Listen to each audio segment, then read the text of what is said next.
Wow, I can't believe the new insight I've gained in teaching 306. What have you learned, Matt?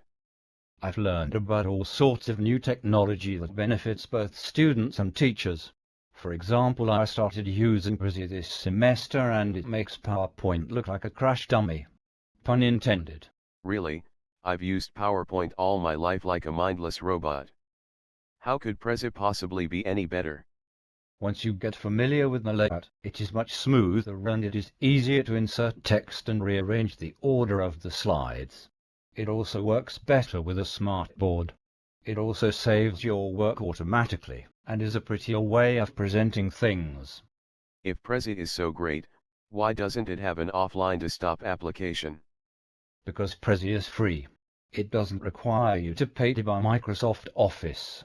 Don't tell that to the masses.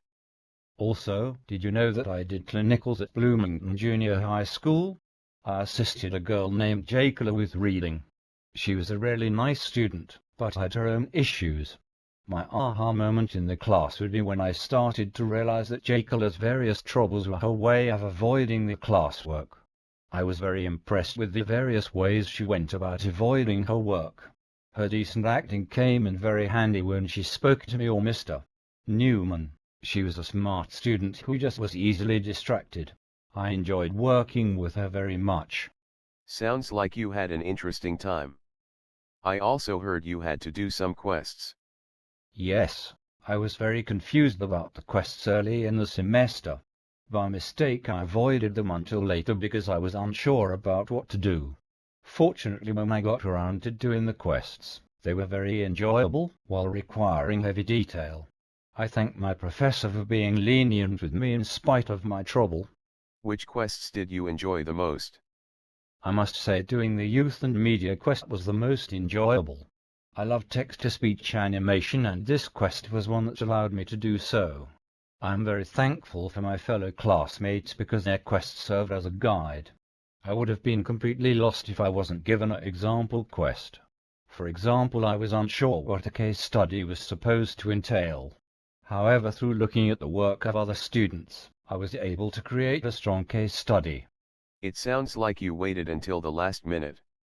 Unfortunately, I am a person whose mind works best when it is stressed. I also needed an example to look at. My quests wouldn't be any good if I did them all at the beginning of the year. I am thankful that my professor worked with me throughout the whole time. I am thankful that he communicated through email. What else did you learn with those quests? I really learned to analyze technology, become literate with which technology is best suited for a certain project. For example, this semester I found that Prezi worked with many of my school projects. A big thing I learned is that a lot of technology is assistive technology. It is more expensive for a reason. For example, text-to-speech animation is expensive. It is considered high-tech reading. I also learned to analyze texts better. For example, a violent video game may be seen as bad for kids, but when they realize that the game is meant for young adults, the game is actually fine. Another example is with the text set. I learned that a longer article served a different purpose from a shorter one. Longer readings are meant to show details, encouraging more engagement. Shorter reads offer quick facts and examples. They are both great to which the purpose they serve. That sounds confusing. You watch a CinemaSins video on Frozen specifically for sins. You watch a clip of Frozen to view a specific scene. It's the same concept with other texts. Wow, it seems like you've worked very hard.